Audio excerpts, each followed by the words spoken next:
1941, a date which will live in infamy. The reason for his absence was America's sudden involvement in the Second World War, with the bombing of Pearl Harbor in December 1941.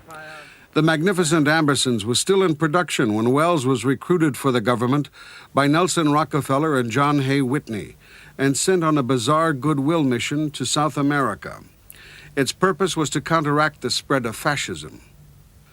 Wells received an official cable 2 weeks later on December 20th. This is it, the cable dated December 20th, 1941. To Orson Welles from John Hay Whitney. Dear Orson, we understand you are willing and may be able to undertake trip to Brazil, where you would produce motion pictures in cooperation with Brazilian government. Personally believe you would make great contribution to hemisphere solidarity with this project. Regards. What happened next was to prove one of the most disastrous episodes in Wells' career. It began with characteristic enthusiasm and flamboyance. When I came back from an IATSE meeting in New York, I found Wells very busy getting together a plane load of people, not just 2 or 3 people, but a plane load of people to take down to South America with him. And nothing I could say could make any difference because Rockefeller had approved it and Schaefer had approved it. Among the group detailed for South American duty and entrusted with a large part of RKO's stock of cameras was Joseph Byrock.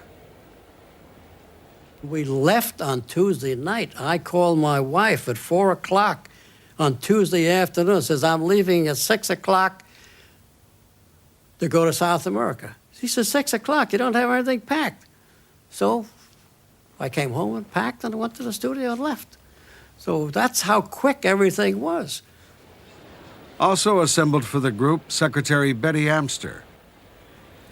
We flew down on a big Pan-American clipper ship. We made a slow trip down and saw a lot of South America on the way, and the crew was aboard the ship. Orson was not, and we got to know each other pretty well, and they all seemed like wonderful, wonderful people to me and made a lot of fun of me. I was the only woman on the trip. In Rio, I learned that I had to earn my keep, and I typed a daily record of everything that happened. And besides that, we danced at the RKO, the great casino, almost every night.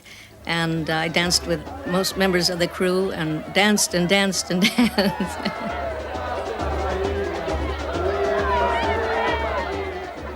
The expedition had set out to Brazil with only the sketchiest idea of what they were to shoot.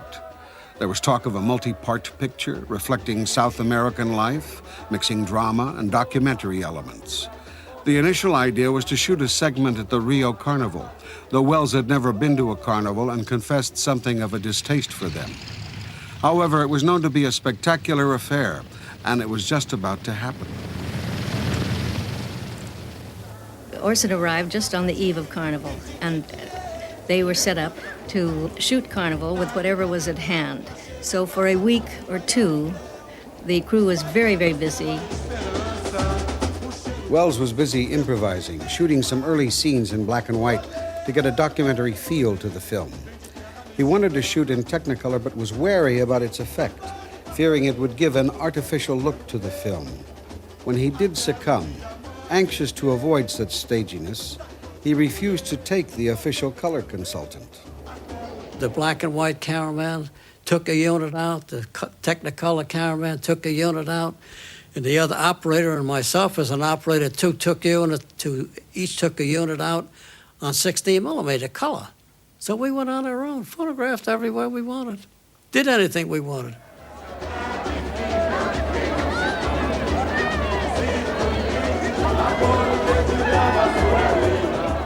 Once Wells had marshaled the cumbersome equipment for Technicolor shooting, there was still the problem of the light levels. We had no lights for the carnival. We borrowed all the anti-aircraft lights from the Army and shot day and night with 80 Brazilian soldiers with a lieutenant saying, "A la izquierda, turn the light over here to the left." And so they would turn the light to the left, this searchlight. Much of the footage Wells shot in Rio has been lost or destroyed.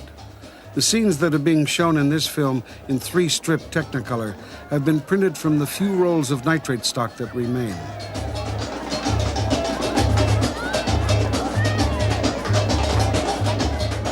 The first rumblings of regret now arrive from Hollywood in a cable from George Schaefer. Dear Orson, tremendous amount of personal embarrassment. Stop. Hope black and white material can still blend in with Technicolor. Stop. Most anxious you bring this through at least possible cost. Stop. I want you to believe me that I am personally on the hook for the whole South American venture. Stop. We worked 24 hours a day for 4 days. The carnival never stops. So what happened, he got us all together the next day. He says, okay, he says, take a week off, and at the end of a week, come back and find out how the hell we can make a picture out of this. Wells was lionized in Brazil and took to his role as envoy with enthusiasm. Not so much as a propagandist for America, but as an advocate for the people and culture of Brazil. And he began to make regular broadcasts back to America for CBS Radio. The golden beaches on the Copacabana, the casinos, the smart women and the pretty girls. But there's another side of Rio. You hear it? Not a seamy side, not at all. There isn't a jazz smith up north who could ever express it. Everybody dances to it. It's called samba. Wells threw himself into the Rio nightlife with equal energy. He was particularly taken with Rio's grandest casino and night spot, the Urca, whose floor show he praised in a local paper. One of the chief attractions at the Urca was the 26-year-old singer and dancer Grande Otelo. Wells took to him immediately and decided later to give him a role in the movie. E depois do show, terminou o show, eu fui me sentar na mesa do Orson Welles. Foi uma das poucas vezes que eu fui ao Grill Home da Urca. E perguntei a ele se ele tinha gostado do meu trabalho. Ele simplesmente me disse, "You overacting. Você super atuou." Aí minha cara caiu, fiquei envergonhado. Nunca mais quis saber quem é que estava no público, nem coisa nenhuma, e tratei de fazer o meu trabalho sempre como todos os dias. During the daytime, Wells was occupied with trying to turn what was essentially documentary footage into an Orson Welles film. His plan was to restage elements of the carnival with particular performers, lit and composed in his own distinctive way. None of this footage has survived. By all accounts, progress was slow and difficult, and the many counter-attractions of Rio life hard to resist.